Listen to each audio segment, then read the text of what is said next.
As everyone turns their attention to Rio, let's not forget the Olympians having a coffee, a beer or a meal in the cafes, bars and restaurants around the streets of Perth and Fremantle. Today we're at the Leaky Tap Cafe in Mosman Park, named after an Olympian's late father who was a plumber. If you're lucky, you'll find owner, an Olympian, Olivia Vivian, serving behind the counter.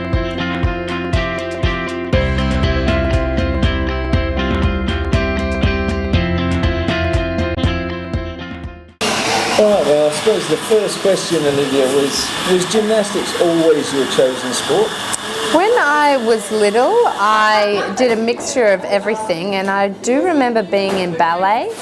Not because I particularly liked the moves or the skills that we did, but we got to bring a stuffed toy to class, and I had this massive giraffe, colourful giraffe that Dad had won at the Royal Show, and that's why I liked ballet, because I got to take the giraffe. But when Mum took me to a gymnastics class for the first time, that was it. There was no other sport that really took the cake as much as gymnastics had grabbed my attention. And when did the dream of going to an Olympics actually sort of start permeating in your mind? It's weird, because I was at the WA Institute of Sport where they trained for the Olympics at the age of 10, but I was such an airhead, absolutely. The rings were up in the gym, no idea what they were, didn't care. I did it because I loved it, and I don't think it was until the Sydney 2000 Games where I was sort of like, oh, that's pretty specky. And then when I was 12 years old, that's when I decided that, right, that was my dream and that was my goal, and I was going to do whatever it took to get there.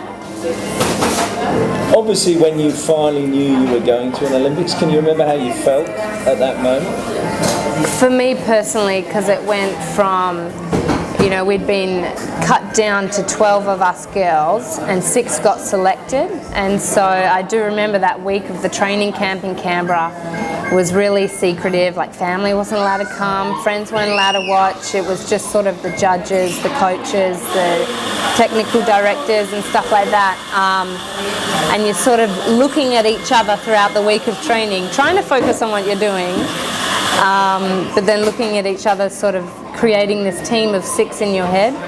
No matter what team you came up with, you were always on it. So it was like you and 5 other girls. But I do remember being lined up and they announced the team one at a time. And I was sitting in there and I just felt awful, just God sick. And I didn't know if I'd been named on the team. There was no inkling. I wasn't one of those girls that was like, she's a definite. And so I felt really, really sick. And the first girl gets called up, second girl got called up, third girl got called up, fourth girl got called up, fifth girl gets called up. I'm still in my seat, and in this point, in my head, I was like, oh my God, it's over. I was like, what am I going to do? I've trained 11 years, and I was like, I don't know what, you just sort of come up with the worst solution, and the 6th girl got called up, and it was my name. And it just went from the sickest feeling in my stomach to the sickest feeling in my stomach. So later I found out they announced it alphabetical by your last name. And oh my God, I was not catching on to that. But once I got named on the team, I think that trial selection and that being the naming of the team was actually scarier than the Olympics itself. Unbelievable. Once an Olympian, always an Olympian. Yes, yeah. When does that sink in? Because a lot of people say they don't realise that till a long time after. It was weird. Someone had told me a couple years before, they had said, once you're an Olympian, you're always an Olympian. No one can take that back. They were like, you can be an ex-wife, you can be an ex-footballer, but you can't be an ex-Olympian. And it was funny. I do remember standing on the podium about to compete my bar routine in Beijing, and you're nervous, and I just sort of looked at the bars and just calmed myself down and said, once you touch that bar, you're an Olympian, and no one can ever take that away from you. And it was very calming, and I guess got me ready for my routine. So it's a really cool thought to hold on to, and an achievement to be proud of. One of the things, people talk about is being an Olympian can change your life. Has it changed your life? In some matters, absolutely. It's definitely one of those goals that just takes years and years and years of training towards, and it's really rewarding. Like for me, I only did bars in Beijing, and so I got qualification and team finals, and my routine's about 30 seconds long max. And so, I'd trained 11 years for 1 minute up on that podium, and it was like, I can't say I regret it. It was completely worth it. But in terms of, changing your life, I love speaking to younger generations. I love speaking to schools, passing on my experience and my knowledge, and entertaining people with the stories I have. I love that aspect, but it hasn't really, given me anything. You don't get any money or anything out of it in terms of that, but I guess the life skills that you learn during the process, you just can't teach anywhere. When you're an elite athlete, you have to watch what you eat. Was there one food that you missed in particular? Oh my God. So I was always very lucky growing up. I was always the gymnast that was too skinny, two parents with fast metabolisms. Like they were always giving me second or third dinners when we'd go away. But like towards the Beijing, like I'd gone through puberty, it slows down a little bit. And I do remember I got to Beijing, and the dining hall is like, it's monstrous. Like you stand at one end, you can't see the other, and there's food from all over the world, and they'll have like labels, and they'll be like Italian, or they'll have like French, and like stuff like that. Like there's a McDonald's down the end, and there was tubs of Snickers bars at the door, like massive tubs, and it's open 24 hours a day, and it's all free. So we got there 10 days early before we started competing, and that was just to get those distractions out of the way, and so the environment becomes normal. And I do remember like the first couple days, self-control is not my strong point. I went around and tried everything except McDonald's, but I tried everything. And then I was finding in training, my bars was not swinging right. I was not making my routines, and the coach was like, Olivia, jump on the scales. Oh my God, yeah, and it had creeped up there pretty quickly. And yeah, for the next like 2 or 3 days, the coaches followed me around and made sure I was putting the right things on my tray, which, it paid off, I guess. We managed to drop the weight back down and perform some solid routines, but then after competition, it was just, oh my God, it was so awesome. It was,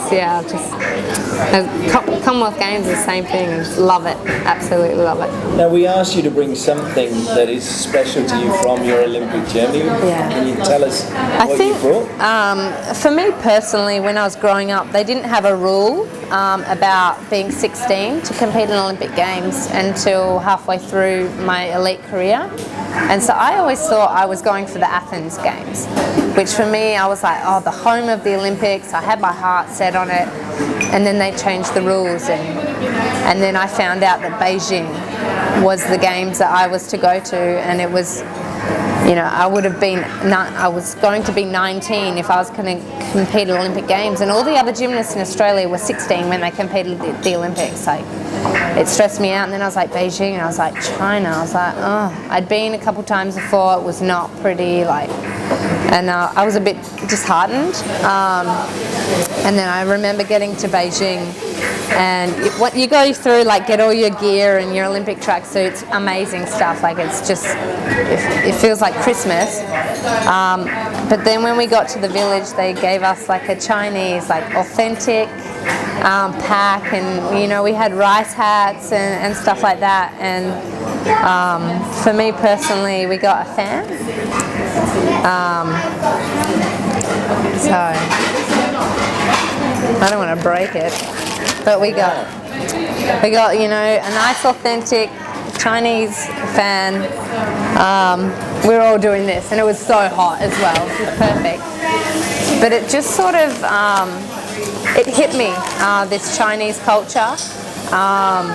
And the Beijing Olympic Games, and it just hit me with something special that just sort of made me go, oh, Athens, like whatever, like I'm in China, and it just took you back to such a time that really made me appreciate where I was and the culture that I was in, the games that I was at, and it just made it individual and special, and like it just made me real proud to be there, to be honest. So this is something that, you know, I've moved, you know, out of home and stuff like that, and I had to throw a lot of stuff out and donate stuff, and this was just something I couldn't give up. There's too many memories, and yeah, so it's very special to me. Fantastic. Now I'm going to ask you just 3 quick questions about Beijing. Let's just test your knowledge. Do you know where Australia came in the medal tally in Beijing?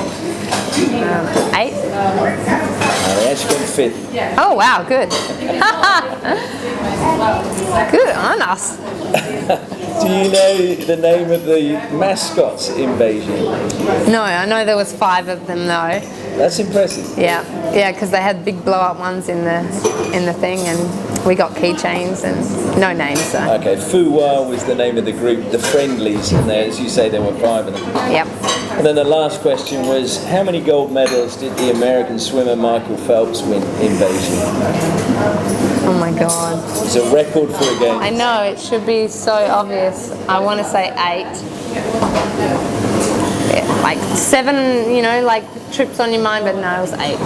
Correct, well done. Well, Olivia, thanks very much for sharing your memories. No worries, thanks so much for having me.